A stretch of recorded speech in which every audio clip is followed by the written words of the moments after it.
I always believe acting has power. Since I was in elementary school, I was fascinated by characters in TV. They gave me energy and imagination. I sometimes find self identity in characters, and most importantly, they shape my values and beliefs in some way. Since then, I devoted my passion to acting. I brought myself into stories and learned to present out the personality of characters.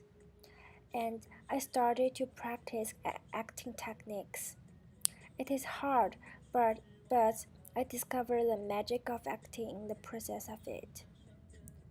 When I decided maybe I want to pursue a career as an actor or in the TV or film industry, everybody around me told me it's a very hard job and it's hard to get in this industry. There was a time I really confused about my decision, but if I have so much passion on something, why not give it a try? Or what if I failed? What should I do?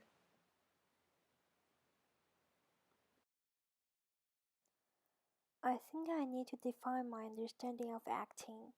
Maybe I can find my answer in the process of it. Throughout my high school years, I used all my free time in Hengdian, a town of most Chinese TV and movies production site. I went there to see how the actors cast and how the work of actors is like. I stay with the directors and actors, sometimes observing, sometimes working with them. There, I get to know some actors. That was the first time I really felt how strenuous an actor's work is. Long hours shooting under the big sun in summer for a whole day. After done for the day, they have to study the script and lines for the next day, sometimes late into the night. Once in a TV production, during the break, an actor, Zheng Shuang, has a conversation with me about acting. Acting is really a hard career. Very few people have chance to get to know the tremendous effort behind the screen. So before deciding on whether to continue, ask yourself, are you ready to sustain the extreme pressure of continuous shooting days, or facing all the difficulties you may not thought about before? If yes, there's no reason to not give it a try. For me, I treat acting as an art, not only as a way to earn a lot of money. When I meet someone on street, I hope they can call my character's name, not just thinking of I am a star, not just call me Zheng Shuang. My understanding of acting became more clear when I met my acting teacher, Jessica. After 1 year's learning with her, I suddenly discovered acting is a way of communication, a way of digging into ourselves, and a way of conveying and transforming values. So, acting to me is a hypersensitive, hyper aware version of being a human being. And what I mean by that is, as an actor, your job is to convey truthful human behavior in imaginary circumstances through scenes by yourself or with other people. And you have to be hypersensitive to everything that's going on around you and hyper aware of what your character wants and what they're doing to get what they want in any given moment. Now, as human beings, we're not always aware of why we're doing what we're doing or why we're acting the way we're acting. We're very good at deluding ourselves and lying to ourselves. Oh, I'm just walking past this classroom because it's on my way to my next class. When really, the truth is you're going out of your way because you have a crush on the student who sits in the front row and you want to walk by the door. So as an actor, you have to know that that's what your character is doing and that's what they want. So when you're playing a character, you're a hypersensitive, hyper-aware version of that human being. And I had a really good conversation about this. So over spring break, I went and visited some friends in Los Angeles, and then I took the train back from Los Angeles to Chicago, which is 2 days. It's a 48-hour train ride. I saw parts of this country I'd never seen before. It was amazing. And there was this guy on the train with me that I met in the cafe car. There's a little car, like a coffee shop where you go for breakfast and coffee and stuff.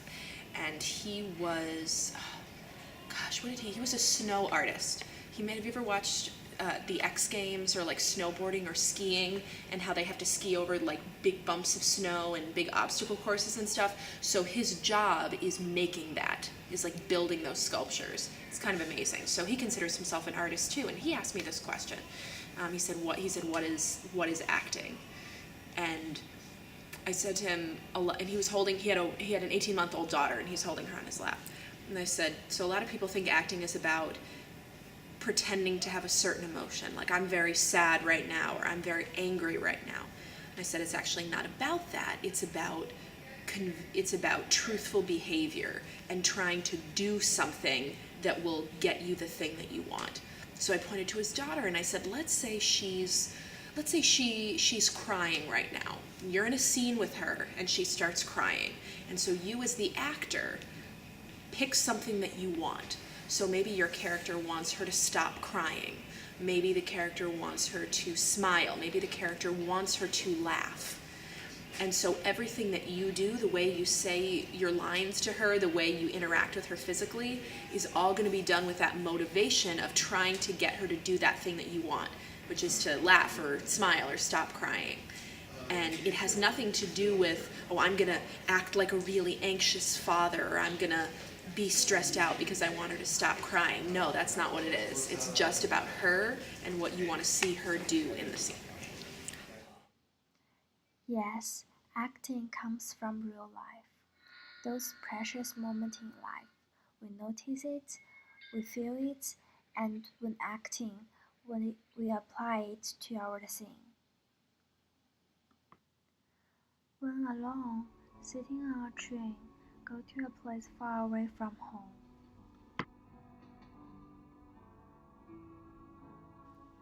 When writing a letter to an old friend who has been lost contact for a long time. When carefully putting a masterpiece into shape.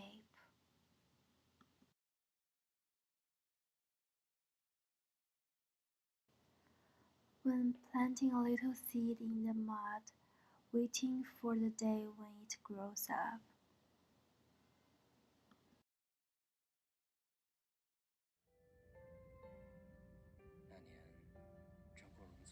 When going to old places, recalling a long past memory. Or seeing a person in dream who can't appear in your life again, but hidden deep